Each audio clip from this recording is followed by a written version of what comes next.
کیا اللہ تعالیٰ کے عذاب سے بچا جا سکتا ہے؟ کیا واقعی عوج بن عنق اللہ تعالیٰ کے عذاب سے بچ گیا تھا؟ جب طوفان نوح آیا تو عوج بن عنق نے ایسا کیا کام کیا تھا جس کی وجہ سے وہ طوفان نوح سے بچ گیا؟ طوفان نوح وہ طوفان تھا جس نے زمین پر ہر چیز کو اپنی لپیٹ میں لے لیا تھا۔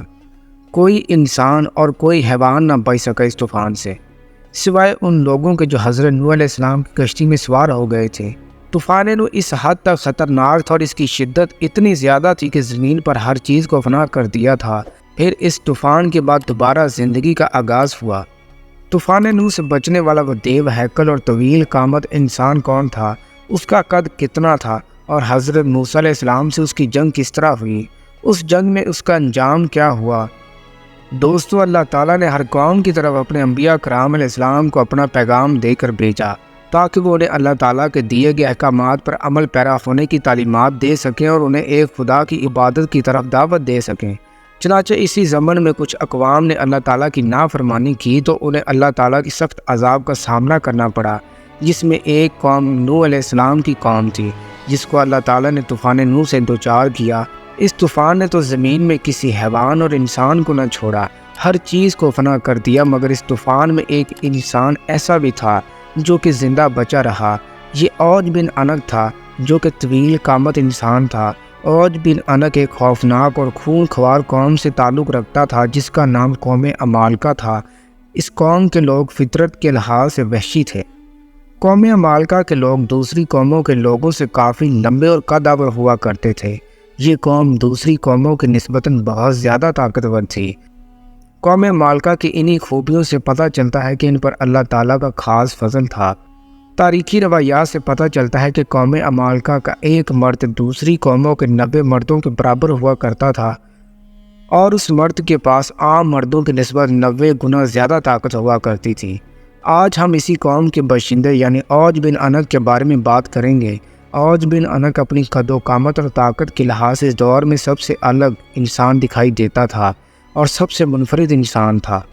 حضرت نوح علیہ السلام کے زمانے میں عوج بن عنق موجود تھا۔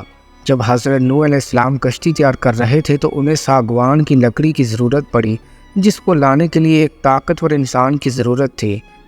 چنانچہ اس مقصد کے لیے حضرت نوح علیہ السلام کی جس نے مدد کی تھی وہ عوج بن عنق تھا۔ چنانچہ اسی مدد کی وجہ سے اللہ تعالیٰ نے اسے طوفان نوح سے بچائے رکھا، مگر اس کے باوجود عوج بن عنق اللہ تعالیٰ پر ایمان نہ لایا تھا۔ عوج بن عنق نے کافی لمبی عمر پائی تھی اور یہ حضرت موسیٰ علیہ السلام کے زمانے تک زندہ رہا۔ جب اللہ تعالیٰ کے حکم سے حضرت موسیٰ علیہ السلام بنی اسرائیل کو لے کر فلسطین کی طرف روانہ ہوئے، جب آپ فلسطین کے قریب پہنچے تو فلسطین پر قوم عمالقہ کا قبضہ تھا، جو کہ نہایت ہی خونخوار اور وحشی قوم تھی، جن کا سردار عوج بن عنق تھا۔ حضرت موسیٰ علیہ السلام نے 12 سرداروں کو خبر گیری کے لیے بھیجا، جن کو قوم عمالقہ کے لوگوں نے پکڑ لیا اور اپنے سردار عوج بن عنق کے پاس پیش کر دیا، جس کی قد و قامت کو دیکھ کر وہ بہت حیرت میں پڑ گئے۔ پھر ان 12 سرداروں نے عوج بن عنق کو اللہ تعالیٰ کا پیغام سنایا اور کہا کہ ہم جلد ہی فلسطین کو فتح کرنے آ رہے ہیں اور اللہ تعالیٰ کا وعدہ ہے کہ وہ ہمیں فتح سے نوازے گا۔ یہ سنتے ہی عوج بن عنق غصے میں آ گیا۔ اس کا دل چاہا کہ ان کو چونٹوں کی طرح مسل کر رکھ دے، مگر ان کے چہرے پر خوف دیکھ کر انہیں چھوڑ دیا۔ عوج بن عنق نے اپنے ملک کا ایک پھل ان 12 سرداروں کو دیا اور کہا کہ یہ جا کر انہیں دکھا دو اور کہنا کہ ہمارے ملک کا تو پھل بھی اتنا بڑا ہے تو تم لوگ ہمارا مقابلہ کیسے کر سکتے ہو۔ چنانچہ ان سرداروں نے واپس آ کر جب انہیں ایک وحشت ناک قوم کے بارے میں بتایا تو بنی اسرائیل کہنے لگے، اے موسیٰ، آپ اور آپ کے خدا اس قوم سے جا کر لڑیں، جب تک وہ وہاں سے جائیں گے نہیں ہم وہاں قدم بھی نہیں رکھیں گے۔ حضرت موسیٰ علیہ السلام بنی اسرائیل کے اس رویے سے بہت افسردہ ہوئے۔ انہوں نے بنی اسرائیل کو بہت سمجھایا کہ اللہ تعالیٰ ہمارے ساتھ ہے، وہ ہمیں فتح سے ضرور نوازے گا، مگر وہ نہ سمجھے۔ چنانچہ حضرت موسیٰ علیہ السلام خود ہی ان کا مقابلہ کرنے کے لیے نکل پڑے۔ جب حضرت موسیٰ علیہ السلام فلسطین پہنچے تو عوج بن عنق نے کہا، تم وہی موسیٰ ہونا جس نے فرعون کو پانی میں غرق کر دیا تھا۔ پھر عوج بن عنق نے حضرت موسیٰ علیہ السلام پر حملہ کیا، مگر اللہ تعالیٰ نے آپ کو اس کے حملے سے محفوظ رکھا۔ پھر حضرت موسیٰ علیہ السلام نے اپنا عصا مبارک ان کے ٹخنے پر مارا، جس کی تاب نہ لاتے ہوئے عوج بن عنق زمین بوس ہو گیا۔